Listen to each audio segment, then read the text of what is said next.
Thank you all for watching. Today's Friday when I'm recording. That's the day where I quickly work through a question, and let's see the question of the day. I just made up this question.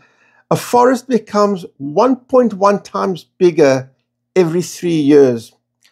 How much times bigger than its present size will it be in 21 years?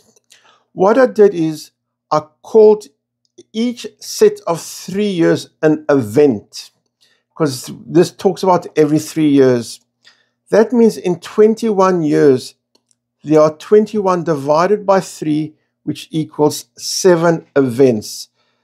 It happens 7 times that we multiply by 1.1.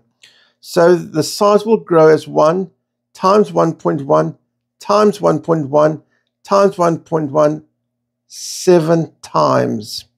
And a quick way of saying times 1.1 7 times is 1.1 to the power of 7. So in my calculator, I press 1.1, and there's a power key, and then there's 7 and equals, and it comes out to be 1.9487.